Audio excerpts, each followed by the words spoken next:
I consider curiosity as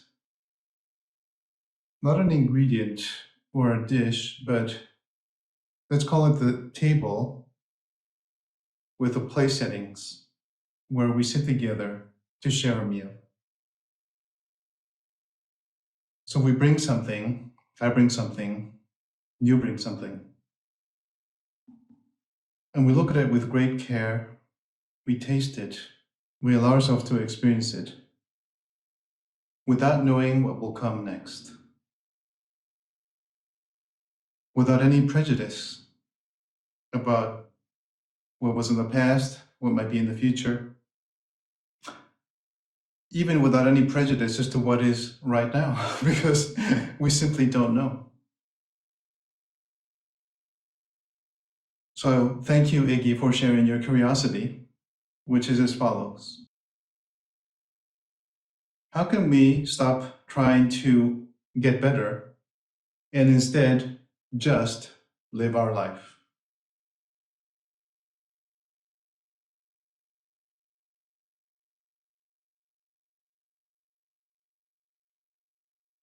What does it mean to try to get better?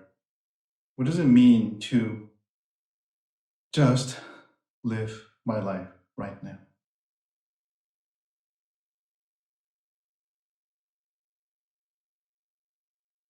If there is no prejudice, in other words, no precursor to a thought of what might come, or what the structure might be in something that already was predetermined, to use that structure to consider, to put through it new information, such as what is being presented. Inevitably, I must receive the full impact of my complete ignorance. To be curious is to not know anything, and to be open enough to receive whatever it is that I, as intelligence, is knowing already. I, as intelligence, is you, is whoever is watching, listening to this right now.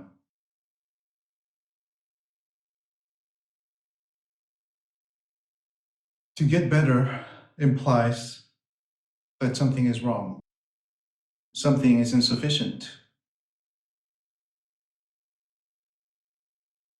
It is not really meeting the requirements for being,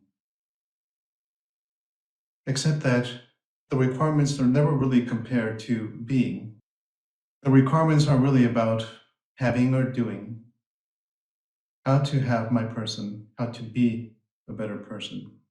This is where getting better comes in.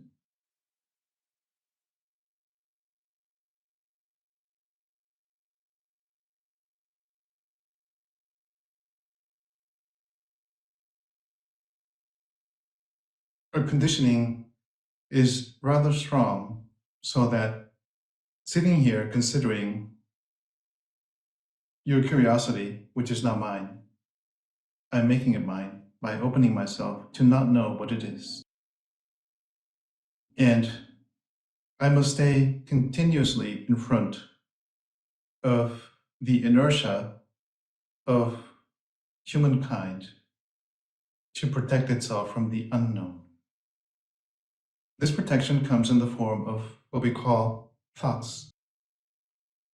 They are just images that correspond to experiences from some other time that is not now. And of course, they are extremely useful when used by intelligence. But when used while we pretend to lack intelligence, then we can get into tricky situations, which are, of course, necessary for actually getting better. So to just live life right now, what does it really mean? At this very moment, in this body, it is sitting, breathing, speaking, gesticulating. It is occupying some space.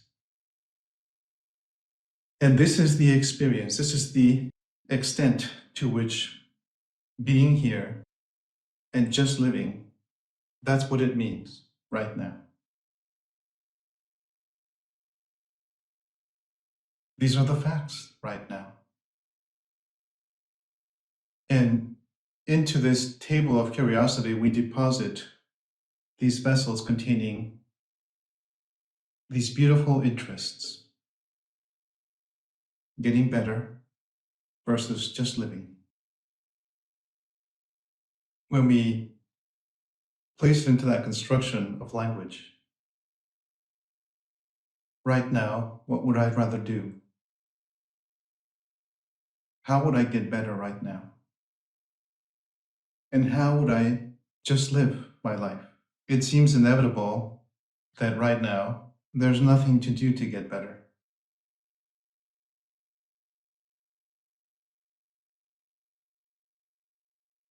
It would take quite a bit of figuring out and abstracting myself, my person, from the flow of what is happening right now. I would have to be out of it to consider, oh, this is how I could be better.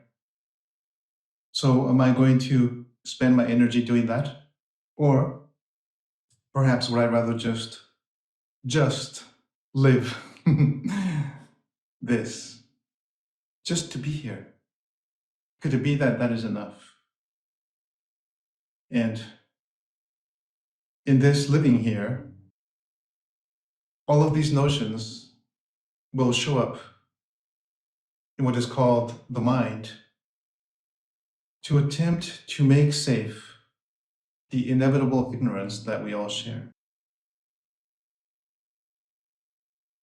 To just face it, I don't know what to do next.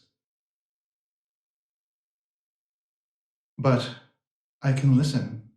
In this unknowingness, I can remain open, curious, interested.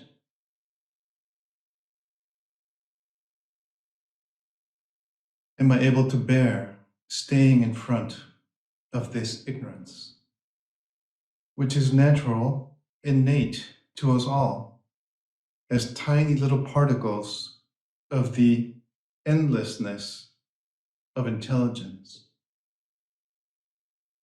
What in the face of that can be known? Well, if it's infinite, so nothing can be known. Nothing. But to just live life right now, that is given to us, it is possible to enjoy, to perhaps cultivate a new attitude, which is simply to allow for this inevitable fact that whatever is known is bound to be decaying over time and extinguished and forgotten. But while that is happening, that forgetting, I can be there. Whatever happens around that, I can be there. I can enjoy. I can play. I can be enthusiastic. I can be friends with you. Might I allow this curiosity, which becomes enthusiasm now, to resonate in my being, in my person, and everything in between? To use it like, perhaps, a springboard into something new, something unknown.